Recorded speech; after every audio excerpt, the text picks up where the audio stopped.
السلام علیکم ورحمۃ اللہ وبرکاتہ۔ نحمده ونصلي على رسوله الكريم، أما بعد فأعوذ بالله من الشيطان الرجيم، بسم الله الرحمن الرحيم، لقد من الله على المؤمنين إذ بعث فيهم رسولا من أنفسهم يتلو عليهم آياته ويزكيهم ويعلمهم الكتاب والحكمة، صدق الله العلي العظيم، وبلغنا رسوله النبي الكريم، ونحن على ذلك من الشاهدين والشاكرين، والحمد لله رب العالمين۔ دروش شریف اللهم صل على سيدنا وشفيعنا مولانا محمد بارك وسلم، صلاة وسلاما عليك يا رسول الله صلى الله تعالى عليه وسلم۔ محترم سامعین اور حاضرین، آج کی یہ مبارک محفل عزیز محترم جناب محمد عبدالحلیم صاحب نے سرکار کے میلاد کے مبارک مہینے کی مناسبت سے منعقد کی ہے۔ دعا کیجیے کہ اللہ تعالی اس محفل کو قبول فرمائے، ہم سب لوگوں کی حاضری کو شرف قبولیت عطا فرمائے، اور اس مجلس سے نور و نگہت کو ہم سب لوگوں کے لیے کفارہ سیئات اور ذریعہ نجات آمین بجاہ سید المرسلین۔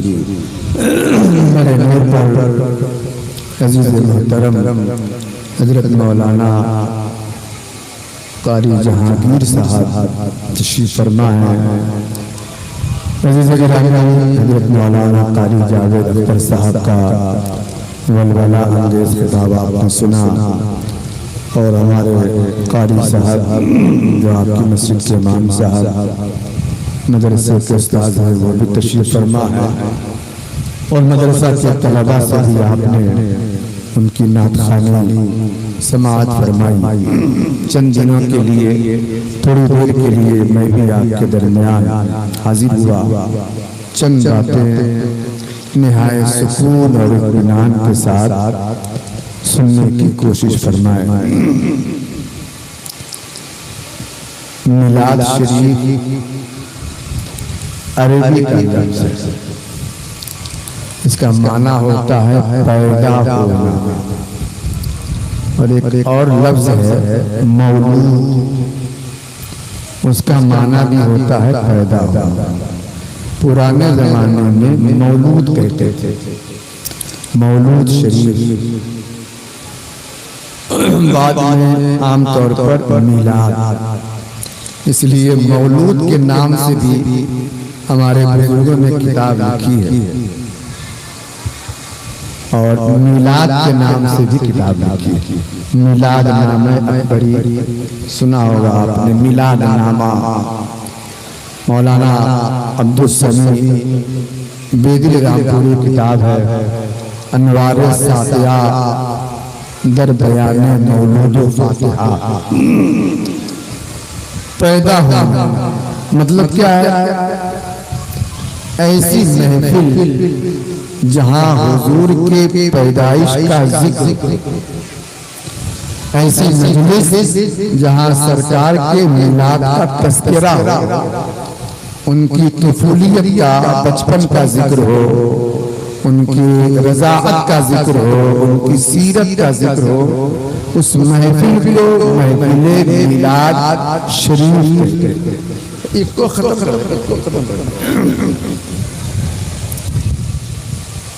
میلاد شریف کی محفل بڑی بابرکت ہوتی ہے۔ دنیا میں دین کے نام پر جتنی مجلس سجتی ہے، ان تمام مجلسوں میں برکت کے اعتبار سے، سعادت کے اعتبار سے، رحمت اور فضیلت کے اعتبار سے سب سے اہم ترین محفل میلاد شریف ہے۔ ایسی محفل جس میں صرف نماز کا ذکر ہو، وہ دین کی مجلس تو ہے، میلاد کی مجلس نہیں۔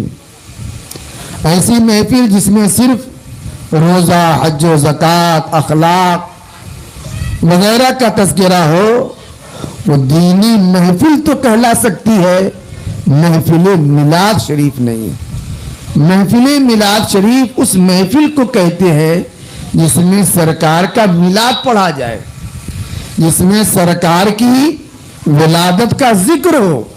اب سرکار کے ولادت کے ذکر کے صدقے میں نماز کا بھی ذکر ہو جائے، روزہ، حج و زکوٰۃ کا بھی ذکر ہو جائے۔ اس لیے ہمارے یہاں جو محفل ہوتی ہے ہم اس کو محفل میلاد شریف کہتے ہیں۔ کیوں؟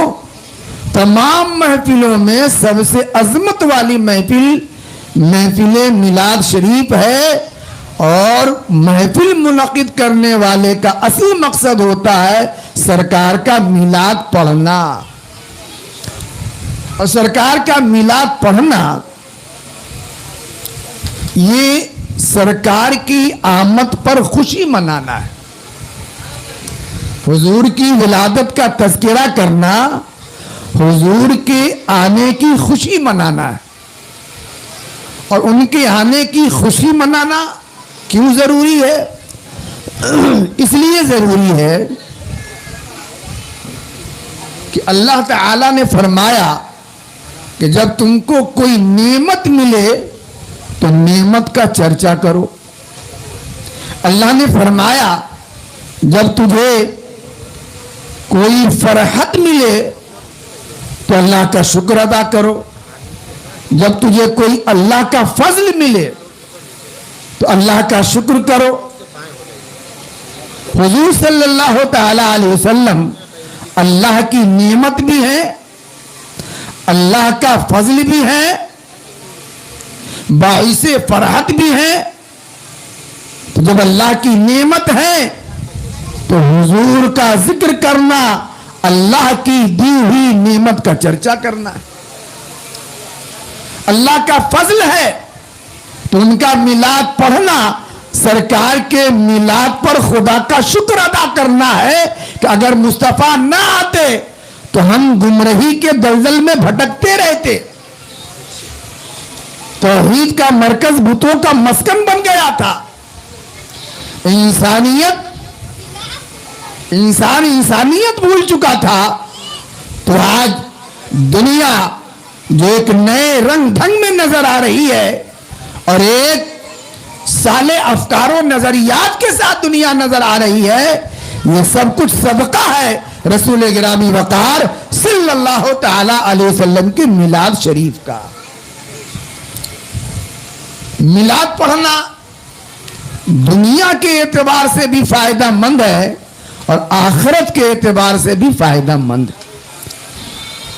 حضرت شیخ عبدالحق محدث دہلوی ایک بہت بڑے عالم دین گزرے ہیں ہمارے ملک میں، 450 سال پہلے کے عالم ہیں۔ اس وقت دیوبندی بریلی کا کوئی جھگڑا نہ تھا، بدعقیدگی نہیں تھی۔ اس زمانے میں سب لوگ بریلوی تھے، سنی کہلاتے تھے، سب سنی ہی تھے۔ یہ جھگڑا، یہ رگڑا، یہ لپڑا نہ تھا۔ اس زمانے کے عالم ہیں حضرت شیخ عبدالحق محدث دہلوی رحمت اللہ تعالی علیہ، جن کی لکھی ہوئی کتاب پوری دنیا میں ماخذ کا درجہ رکھتی۔ ہر مکتبہ فکر کے لوگ ان کی لکھی ہوئی کتاب سے دلیل لاتے ہیں، چاہے وہ جس مکتبہ فکر کے ہوں، سب ان کی کتاب کو مستند سمجھتے ہیں، استناد کے درجے میں رکھتے ہیں۔ اور خاص بات یہ ہے کہ اس ملک میں علم حدیث پھیلانے کا سب سے پہلا کام جس عالم دین نے کیا وہ حضرت شیخ عبدالحق محدث دہلوی۔ دوسری خاص بات یہ ہے کہ وہ رسول اللہ کے بھیجے ہوئے تھے۔ اللہ کے رسول نے خاص طور پر، روحانی اشارہ تھا، خاص طور پر اپنے روحانی اشارہ کے ذریعہ سے حضرت شیخ کو ہندوستان بھیجا کہ اس ملک میں علم حدیث کی خدمت کرو اور علم حدیث کی اشاعت کرو، پھیلاؤ، میرا علم پھیلاؤ لوگوں کے درمیان۔ اور تیسری خاص بات یہ ہے کہ حضرت شیخ عبدالحق محدث دہلوی رحمت اللہ تعالی علیہ اصحاب حضور میں تھے۔ اصحاب حضور علم تصوف کی ایک اصطلاح ہے۔ اصحاب حضور اس عالم ربانی کو کہتے ہیں جن کی روزانہ حاضری رسول اللہ کے دربار میں روحانی طور پر ہوتی ہے۔ جو عالم روحانی طور پر روزانہ رسول اللہ کی بارگاہ میں حاضر ہوتا ہو اور اکتساب فیض کہتا ہو، اسی کو تصوف کی زبان میں اصحاب حضور کہا جاتا ہے۔ اور یہ بات اشرف علی تھانوی نے بھی لکھی ہے کہ شیخ اصحاب حضور میں سے تھے۔ حضرت خواجہ باقی باللہ کے مرید تھے اور ان کے خلیفہ بھی تھے، اور حضرت شیخ احمد سرہندی جن کا مزار سرہند میں ہے اور جنہوں نے اکبر کی آنکھوں میں آنکھیں ڈال، چونکہ یہ میلاد خالص میلاد شریف کی محفل ہے، سرکار کے ولادت کے مبارک مہینے کی مناسبت سے آج کی محفل کا انعقاد ہوا، اس لیے ہم آپ کو خالص میلاد بتاتے ہیں۔ اخبار الاخیار میں انہوں نے کتاب کے اخیر میں ایک چیپٹر باندھا، ایک فصل کہ باب اول فلاں، باب اول فلاں، باب اول فلاں، اسی میں اخیر میں انہوں نے چیپٹر باندھا جس کا سرنامہ ہے، عنوان ہے باب مناجات در بارگاہ قاضی الحاجات، اللہ کے دربار میں دعا کرنے کا بیان۔ اللہ کے دربار میں دعا کرنے کا بیان۔ اس کتاب میں اور اس چیپٹر میں انہوں نے ایک بات لکھی، دعا کی ہے اللہ کے دربار میں، وہ دعا غور سے سنیے۔ کب کی بات ہے؟ 450 سال پہلے کے عالم کی لکھی ہوئی بات ہے۔ یہ کوئی آج کے بریلی کے مولانا کا فتویٰ نہیں ہے، کوئی آج کے عالم کا بیان نہیں ہے۔ 450 سال پہلے جب ملک میں، ہمارے ملک میں مذہبی طور پر کوئی فتنہ نہ تھا، کوئی فساد نہ تھا، کوئی اعتقادی خرابی نہ تھی، سب ایک مسلک کے ماننے والے تھے، سب ایک مذہب کے قاعدے نظریات پر چلنے والے تھے، اس زمانے کے عالم ربانی کی یہ گواہی ہے۔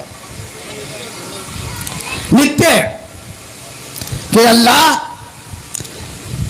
عبدالحق کے پاس ایسا کوئی عمل نہیں ہے جس کو میں قیامت کے دن تیری بارگاہ میں پیش کر سکوں، اور تو اس عمل کی بنیاد پر عبدالحق کی مغفرت فرما دے۔ میرے پاس میرے نام اعمال میں ایسا کوئی عمل نہیں ہے۔ ہاں، ایک عمل ایسا ہے جس کی بنیاد پر مجھ کو پختہ یقین ہے، پکا یقین ہے کہ تو اس عمل کی بنیاد پر میری مغفرت فرما دے گا، اور وہ عمل یہ ہے کہ میں نے تیرے محبوب کا میلاد شریف پڑھا ہے اور اخیر میں کھڑے ہو کر تیرے محبوب کے دربار میں عقیدت و محبت کا گجرا و سلام پیش کیا ہے۔ یہ عمل ایسا ہے کہ مجھ کو پختہ یقین ہے کہ کیونکہ تو اپنے پیغمبر پر پڑھے جانے والے درود و سلام کو رد نہیں کرتا ہے، ضرور قبول فرماتا ہے، اسی قبولیت کے صدقے میں یقین ہے کہ وہ عمل قبول کر لے گا اور اس کی بنیاد پر تو عبدالحق کی مغفرت فرما دے گا۔ یہ ہے میلاد شریف کی برکت، اور یہ ہے میلاد شریف کی عظمت۔ میلاد شریف ہر زمانے کے لوگوں نے پڑھا، بلکہ اللہ تعالی نے بھی اپنے انبیاء کا میلاد پڑھا، میلاد منایا، میلاد کا ذکر کیا ہے۔ قرآن شریف میں سورہ مریم اٹھائیے آپ، سورہ مریم میں اللہ تعالیٰ فرماتا ہے سلام ہو اس دن پر جس دن یحییٰ پیدا ہوا، سلام ہو اس دن پر جس دن یحییٰ کی وفات ہوئی، اور سلام ہو اس دن پر جس دن یحییٰ اٹھایا جائے گا۔ وہاں متکلم کا صیغہ ہے کہ حضرت یحییٰ نے کہا سلام ہو اس دن پر جس دن میں پیدا ہوا، سلام ہو اس دن پر جس دن میں مروں وفات پاؤں، اور سلام ہو اس دن پر جس دن میں قیامت کے دن اٹھایا جاؤں۔ حضرت عیسیٰ علیہ السلام کا میلاد وہ بھی قرآن مقدس میں ذکر ہے، اور ذکر بھی ایسا ہے کہ الحمدللہ حیرت میں پڑ جائیں آپ کہ حضرت مریم رضی اللہ تعالی عنہا کے بطن پاک سے جب بچے کی پیدائش کے آثار نمایاں ہوئے تو حضرت مریم روتی تھی اور کہتی تھی کاش کہ میں نسیم منسیہ بھولی بسری یاد ہو جاتی، میں بے شادی شدہ ہوں، دنیا مجھ کو کہے گی تو میں کیا جواب دوں گی؟ تو اللہ تعالیٰ نے فرمایا اے مریم فکر نہ کر، جو خدا بغیر باپ کے بچہ دینا جانتا ہے وہ خدا تیری عزت کی حفاظت کرنا بھی جانتا ہے۔ چلے جاؤ فلاں مقام پر، وہی میرے عیسیٰ کا میلاد ہوگا، وہی میرے عیسیٰ کی ولادت ہوگی۔ حضرت مریم رضی اللہ تعالی عنہا اشارہ غیبی پا کر اس مقام پر گئی، وہاں ایک سوکھا ہوا کھجور کا درخت تھا۔ اللہ پاک نے فرمایا ہاتھ لگا ترو تازہ کھجور گرے گی، اور اسی کے نیچے سے میں نے میٹھے پانی کا چشمہ جاری کر دیا ہے۔ تو حضرت مریم جب وہاں پہنچی تو انہوں نے ہاتھ لگایا، ہاتھ لگتے ہی سوکھا کھجور ترو تازہ سرسبز و شاداب ہو گیا، اور ترو تازہ کھجور گرنے لگی، اور نیچے میٹھے پانی کا چشمہ۔ اللہ پاک نے فرمایا کھجور کھاؤ اور پانی پیو، یہی میرے عیسیٰ کی ولادت ہوگی۔ یہ حضرت عیسیٰ علیہ السلام کی ولادت کی کرامت ہے کہ اس خوشی میں اللہ تعالیٰ نے حضرت مریم کو کھجور کی شیرینی بھی کھلائی اور میٹھے پانی کا شربت بھی پلایا۔ یہ تحفہ تھا حضرات گرامی اور برادران اسلام۔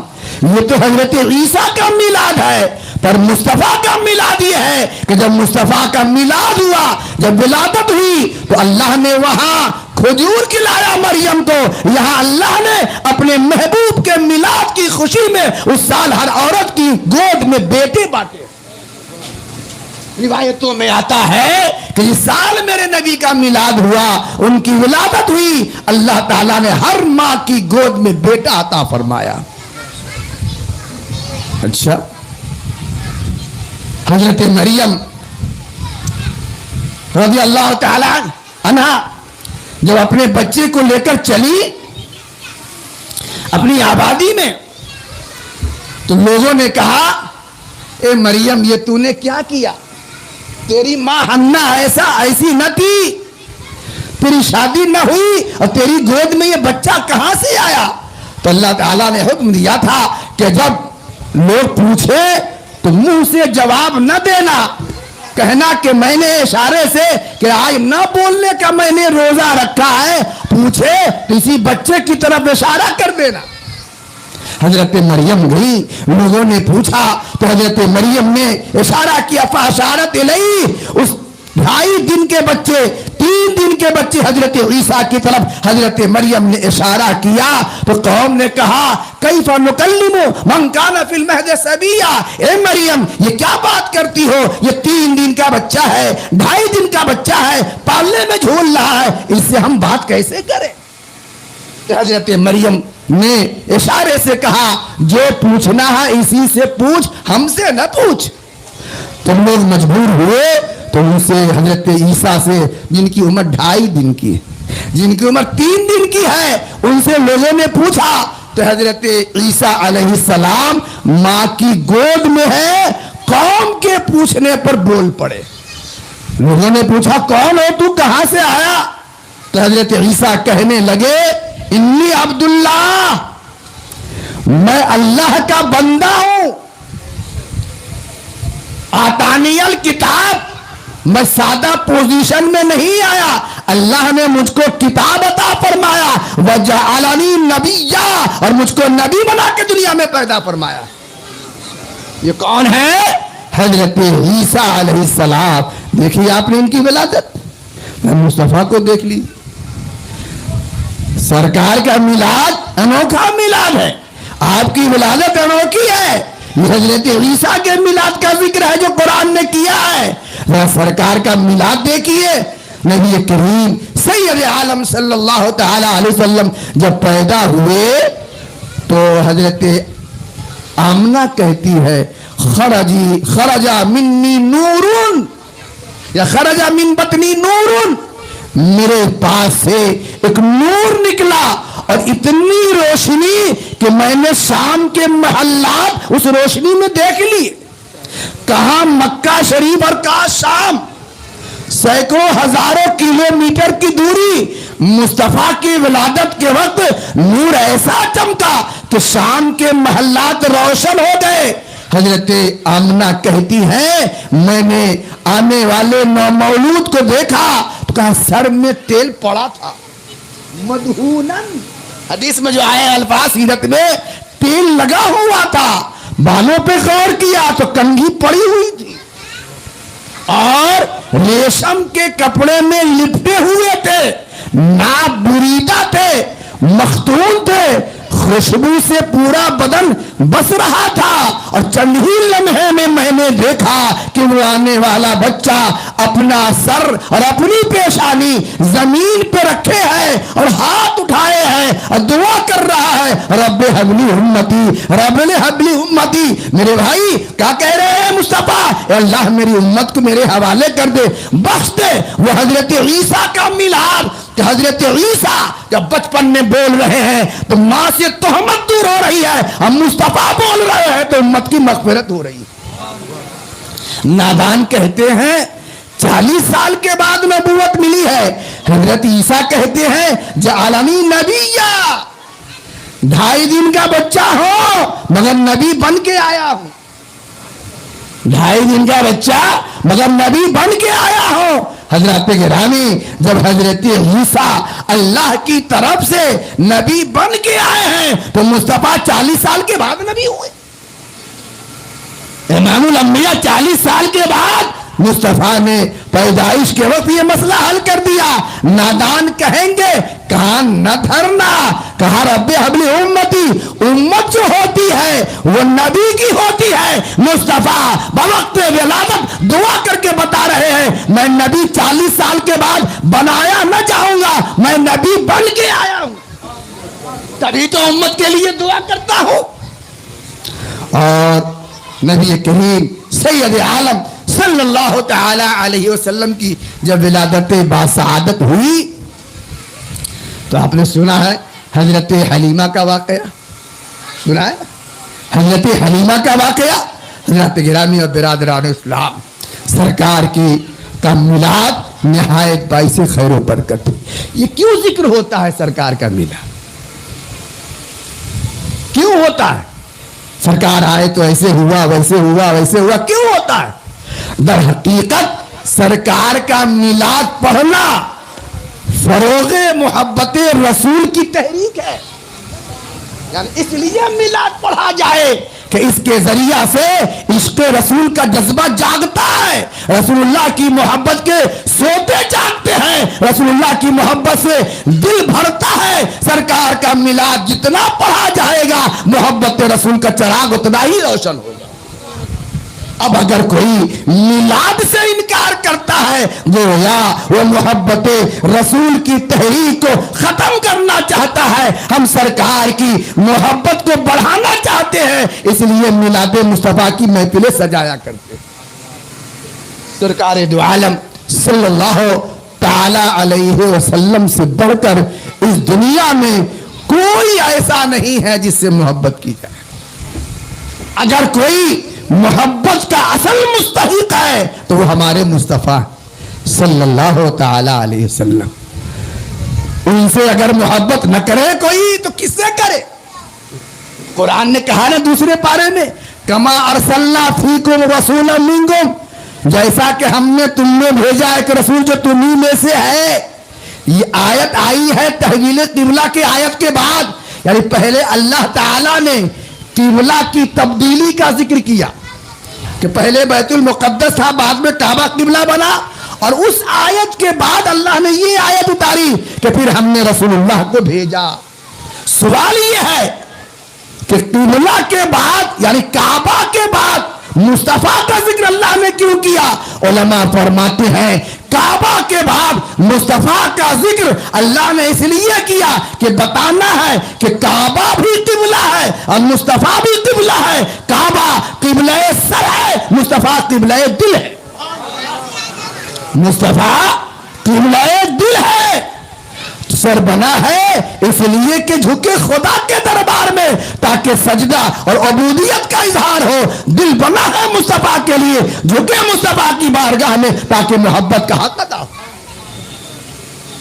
حضرات گرامی اور برادران اسلام، تو مصطفیٰ سے بڑھ کر کون جس سے محبت کی جائے؟ یہ ایک طریقہ ہے، انسانی نفسیات کا تقاضا ہے کہ آدمی جس سے محبت کرتا ہے اس کے ذکر سے خوش ہوتا ہے۔ جس سے محبت کرتا ہے، اگر مولانا جہانگیر صاحب قاری فیضی صاحب سے محبت کرتے ہوں تو قاری جاوید اختر فیضی کے ذکر سے چہرہ خوش ہوگا یا لٹکے گا؟ اگر نعیم صاحب ہم سے محبت کرتے ہیں تو ہمارے ذکر سے نعیم صاحب خوش ہوں گے یا منہ بسور لیں گے؟ کچھ نہ ہو۔ یہ دنیا کا دستور ہے۔ باپ بیٹا سے محبت کرتا ہے، بیٹا کا ذکر ہوتا ہے کہ آپ کا بیٹا تو بڑا باکمال ہے، باپ کا چہرہ کھل جاتا ہے۔ یا کسی بیٹا کے سامنے باپ کا ذکر ہوتا ہے، تیرا باپ بڑا متقی ہے، بیٹے کا چہرہ کھل جاتا ہے۔ محبت کا تقاضا ہی یہی ہے کہ محبوب کا ذکر ہو تو محب کا چہرہ کھل جائے، بشاشتوں کی لکیر آئے، فرحت و شادمان آثار اس کے چہرے سے حویدہ اور نمایاں ہو جائے۔ حضرات گرامی اور برادران اسلام، پتہ کیا چلا؟ اگر جس کو مصطفیٰ سے محبت ہے، جب مصطفیٰ کا ذکر ہوگا تو چہرہ کھلے گا، چہرہ کھلے گا، اور اگر سرکار کے ذکر سے چہرہ اتر جائے تو بات سمجھ میں آ جاتی ہے کہ یہ بظاہر محبت کا ڈھونگ رچ رہا ہے، حقیقت میں محبت نہیں ہے، کیونکہ محبت تو وہ چیز ہے جو آنکھوں سے ظاہر ہو جاتی ہے، محبت تو وہ ہے جو ایکٹیویٹی سے ظاہر ہو جاتی ہے، محبت تو وہ ہے جو حرکات و سکنات بتا دیتے ہیں کہ فلاں تو فلاں سے محبت ہے۔ اور محبت جب دل میں ہوتی ہے تو اس کو ظاہر ہونا ہی ہے کسی نہ کسی صورت میں، اور اگر ظاہر نہیں ہوتی ہے اس کا مطلب یہ ہے کہ دل محبت سے خالی ہے۔ حضرات گرامی اور برادران اسلام، مسجد میں آپ جائیے جوتا پہن کر، مسجد میں جائیے جوتا پہن کر، امام صاحب نے ڈانٹا کہ بھائی جوتا اتار کے آؤ، آپ نے کہا کہ کیا سمجھتے ہیں میرے دل میں مسجد کا احترام نہیں ہے کیا؟ امام صاحب نے کہا اگر دل میں مسجد کا احترام ہے تو جوتا اتار کے آ تاکہ ظاہر ہو جائے کہ تیرے دل میں مسجد کا احترام ہے۔ اب اگر مصطفیٰ سے محبت ہے اور یہ کہتے ہو کہ محبت ہے صرف جلوس نکالنے سے محبت، اگر محبت ہے تو پھر محبت کا اظہار بھی تو ہو۔ اور اگر تاریخی اعتبار سے تم کو اختلاف ہے، جیسا کہ فیضی صاحب نے کہا 12 کو ولادت نہیں ہوئی تھی، 9 کو ہوئی تھی تو 9 ہی کو نکال، محبت ہے تو ظاہر تو کر، محبت ہے تو ظاہر تو ہو۔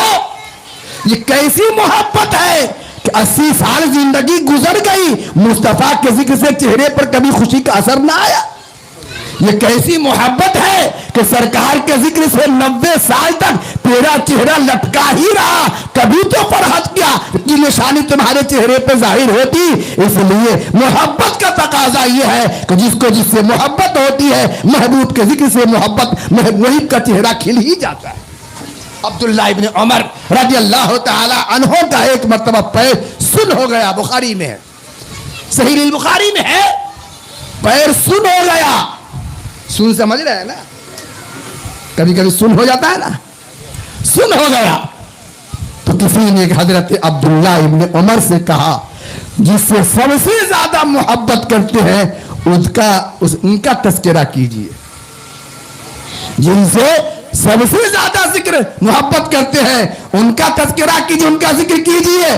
تو حضرت عبداللہ ابن عمر نے کہا واہ محمدہ یا محمدہ، اتنا کہنا تھا چہرے پیر کی تکلیف دور ہو گئی ہے، کیونکہ محبت میں ایک مقناطیسیت ہوتی ہے، جب محبوب کا ذکر آتا ہے محب اپنا دکھ بھول جاتا ہے، جب محبت کا ذکر آتا ہے، محبوب کا ذکر آتا ہے، محب اپنی تکلیف بھول جاتا ہے۔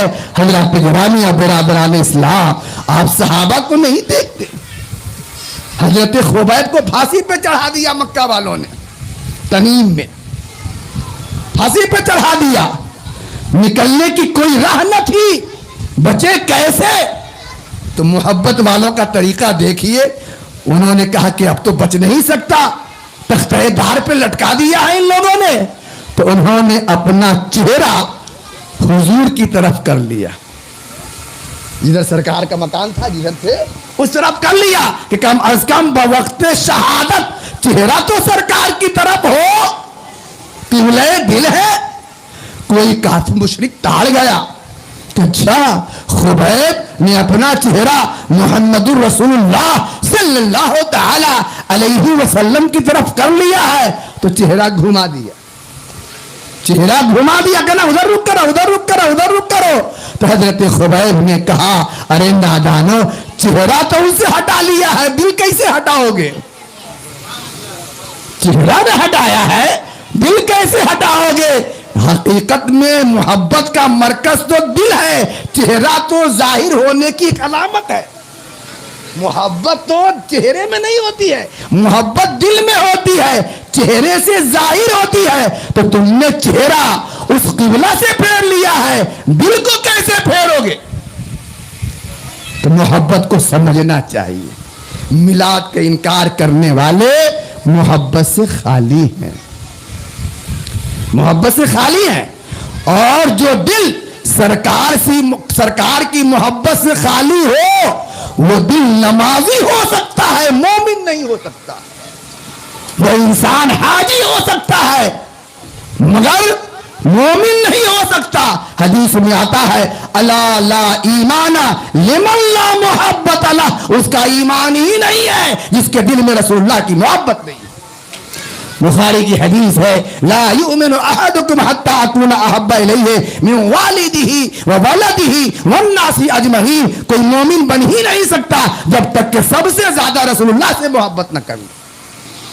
حضرات گرامی و برادران اسلام، یہ میلاد شریف اسی سرکار کی محبت کے اظہار کا ایک جائز، مستحسن اور مستحب طریقہ ہے، اور کیا؟ اور محبت کے اظہار کے لیے دلیل کی حاجت نہیں،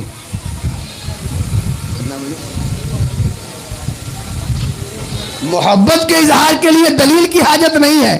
آئیے ہم آپ کو بخاری شریف سے بتاتے ہیں، حضور صلی اللہ تعالی علیہ وسلم جب وضو کرتے تھے تو جب چہرے سے پانی گرتا تھا زمین کی طرف تو صحابہ اس پانی کو زمین پر نہیں گرنے دیتے تھے، ہاتھ میں لے لیتے تھے، ہاتھ میں لے لیتے، اب کوئی چہرے پہ مل لیتا، کوئی سینہ پہ مل لیتا، ہاتھ سے پانی گرتا جس کو غسالہ بولتے ہیں تو ہاتھ میں لے کر کے مل لیتے، اور اگر کسی کو نہیں ملتا، کسی کو نہیں ملتا تو بخاری کے الفاظ ہے وَقَادَا يَقْتَتِلُونَ، ایسا لگتا تھا کہ پانی کے لینے کے لیے یہ آپس میں تلوار نکال لیں گے، جنگ کرنے لگیں گے کہ تم کو ملا ہم کو کیوں نہیں ملا۔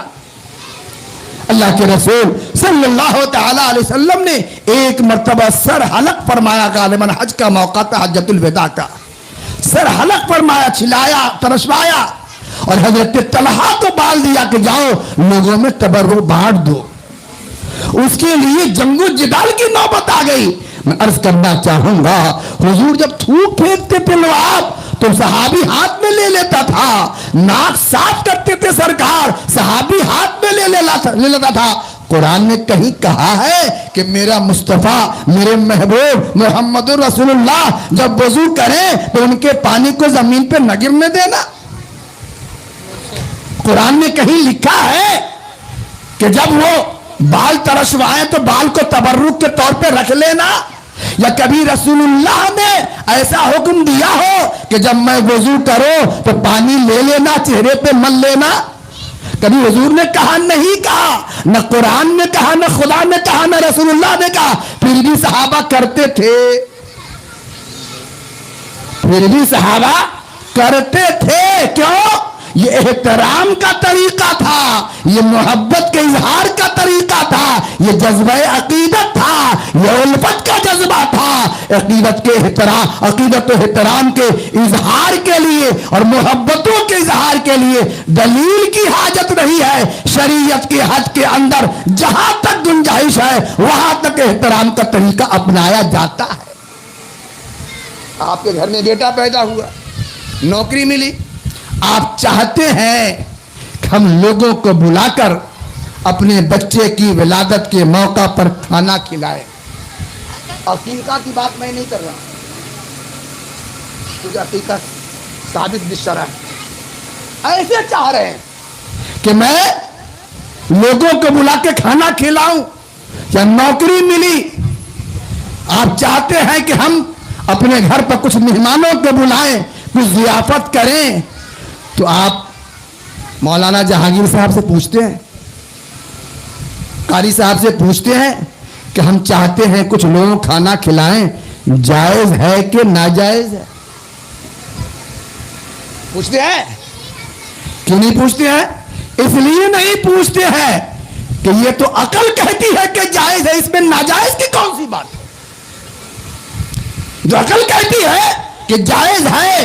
حضرات گرامی اور برادران اسلام، تو محبتوں کے اظہار کے لیے اور خوشیوں کے اظہار کے لیے دلیل کی حاجت نہیں ہے۔ مصطفیٰ کی آمد پر خوشیوں کا اظہار دلیل کا محتاج نہیں ہے۔ جو طریقہ ہو شریعت کے دائرے کے اندر، ہر طریقہ جائز ہے، مستحب ہے، مستحسن ہے، کیونکہ خدا کا حکم قل بفضل اللہ پر عمل کرنا۔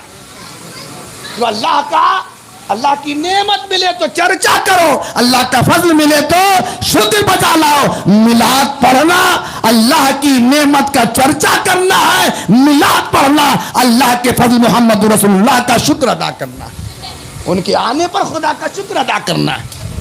حضرات گرامی اور برادران ملت اسلامیہ، میلاد پڑھتے رہیے، اپنے بچوں کو میلاد پڑھنا سکھاتے رہیے۔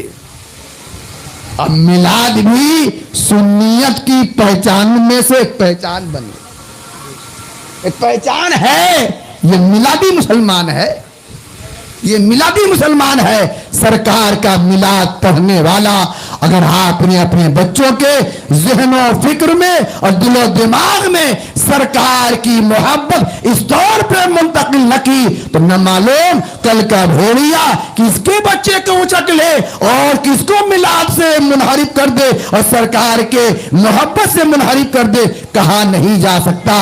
اس لیے جو راستہ ہو اپنے بچوں کے دلوں میں سرکار کی محبت بھرنے کا ہر وہ راستہ ممکن طور پر اختیار کیجئے، کیونکہ محبت نہیں دل میں سرکار کی، وہ دل نہیں ہے، وہ تو جہنم کتا ہے، وہ تو آتش کتا ہے۔ جس دل تو دل وہی ہے جس دل میں سرکار کی محبت کا چراغ ہے۔ اقبال کا نام سنا ہے نا؟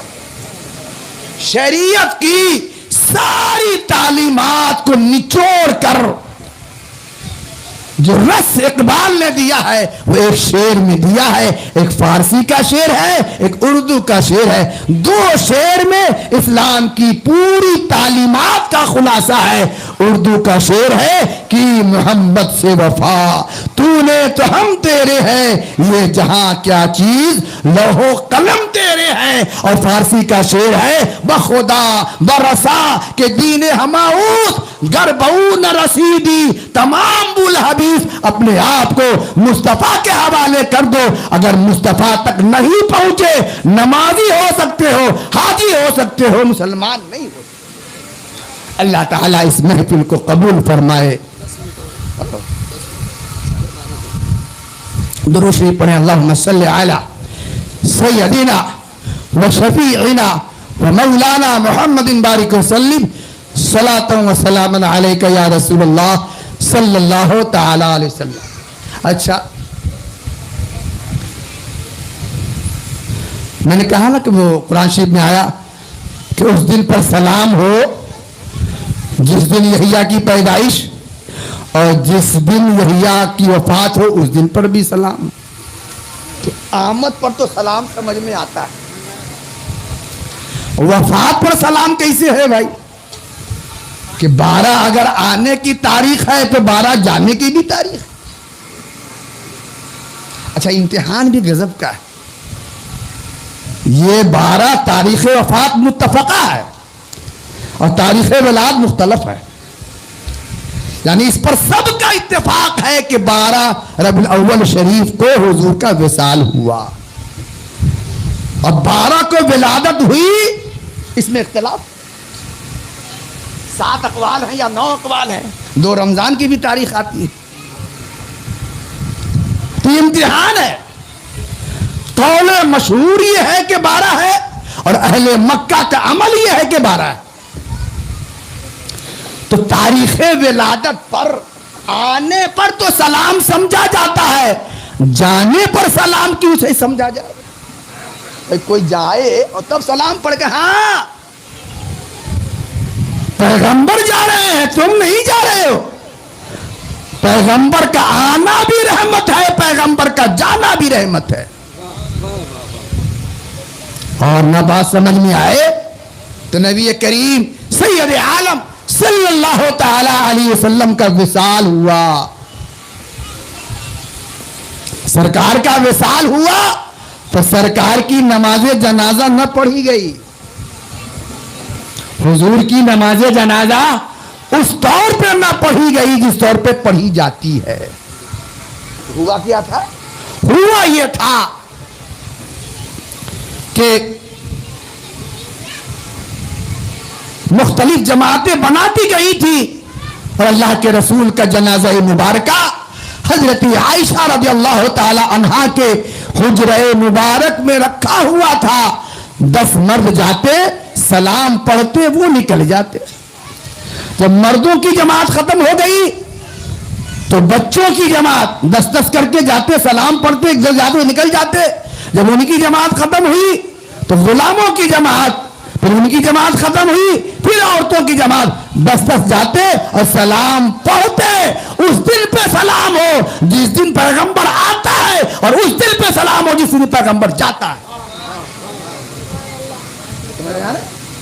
جاتا ہے, آنا بھی پیغمبر کا رحمت ہے اور جانا بھی پیغمبر کا رحمت ہے. کہ حضرت گرامی اور برادران اسلام مصطفیٰ تشریف لے جا رہے ہیں تو سلام پڑھا جا رہا ہے. کہا حضور تو چلے 12 کو مثال بھی کر گئے تھے نا, تم خوشی مناتے ہو, اور صحابہ تو 12 کو رو رہے تھے. سمجھ بات آ رہی ہے آپ کو؟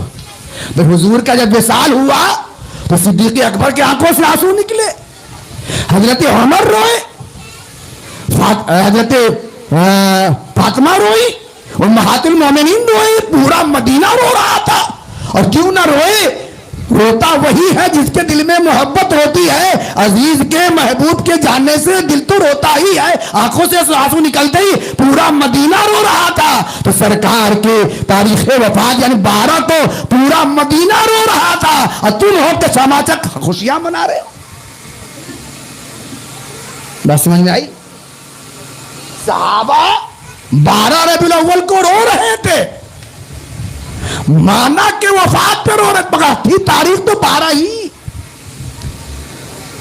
تو صحابہ رو رہے تھے, اہل بیت رو رہے تھے, امہات المومنین رو رہے تھے, حسنین کریمین رو رہے تھے, بلال رو رہے تھے, عمر رو رہے تھے, ابو بکر رو رہے تھے, اور تم خوشیاں منا رہے ہو. کہاں؟ یہ صحیح ہے کہ مدینہ رو رہا تھا، صحابہ رو رہے تھے، لیکن ذرا بتاؤ جس سال حضور کی وفات ہوئی اس سال تو مدینہ رو رہا تھا، کیا ہر سال 12 کو مدینہ روتا تھا؟ نہیں سمجھ،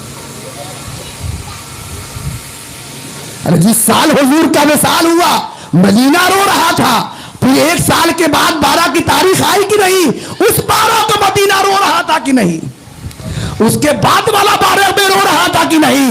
رویا ایک سال تھا، خوشیاں ہر سال منا رہے تھے۔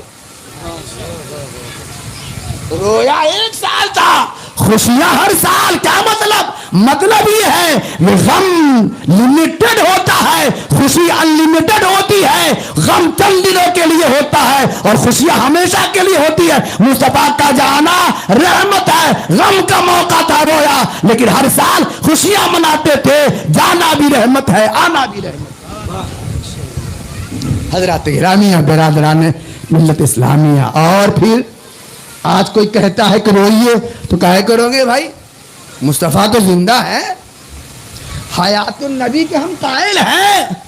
مصطفیٰ جیسے کل تھے آج بھی ویسے ہی ہے۔ انبیاء کو بھی اجل آنی حالت کہتے ہیں نا، انبیاء کو بھی اجل آنی ہے، مگر آنی کے فقط آنی ہے۔ اس کی ازواج کو جائز ہے نکاح، اس کی ازواج کو جائز ہے نکاح، اس کا ترکہ بٹے جو فانی ہے۔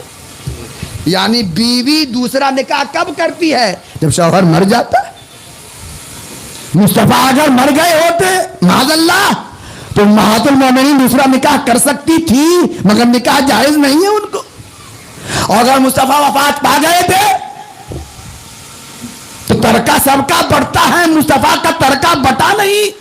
جو مال چھوڑا حضور نے بٹا نہیں، کیوں؟ اس لیے کہ مال اس کا بٹتا ہے جو مرتا ہے، مصطفیٰ زندہ ہے اس لیے مال بٹا دے۔ حضرات گرامی برادران اسلام، زندہ ہے۔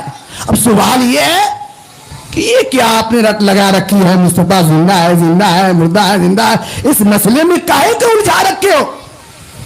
اور جس کو مردہ ماننا ہے مانے، جس کو زندہ ماننا ہے مانے۔ کا نہیں، مسلمان ہو تو زندہ ماننا پڑے گا۔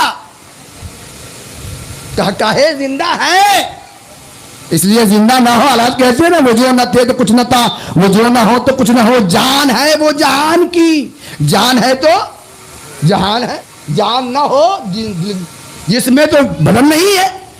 مصطفیٰ زندہ ہے، کل بھی آج بھی اور قیامت تک زندہ رہیں گے، پھر تو زندہ ہی زندہ ہے۔ ایک آخری مثال سے آپ کو سمجھا دوں، حضور زندہ ہے، مرے نہیں۔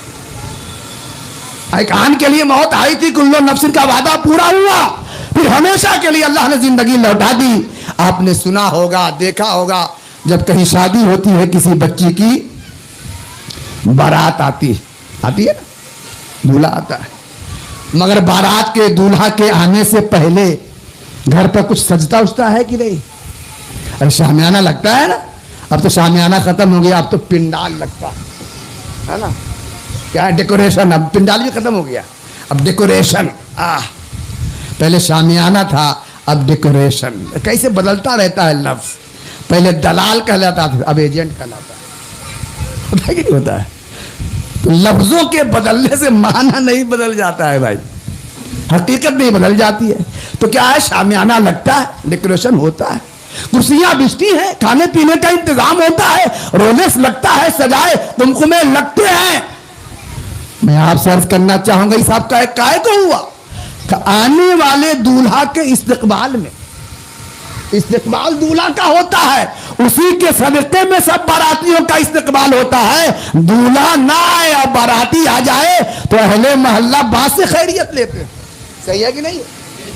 محلہ والے کہا نوشا کہاں ہے، کہا نوشا تو بھاگ گیا کہیں، تو خیریت نہیں ہے، گاؤں والا سب تو باندھ دیتا ہے۔ تو سارا استقبال کس کے لیے ہے؟ نوشا کے لیے، صدقہ اسی کے صدقے میں سب کے لیے ہے، تو سارا استقبال نوشا کے لیے۔ نوشا آیا، ڈیکوریشن رہا، سجاوٹ رہی، بتیاں رہی، لائٹنگ رہی، اور جب نوشا آ کر چلا گیا تو سجاوٹ بھی ختم،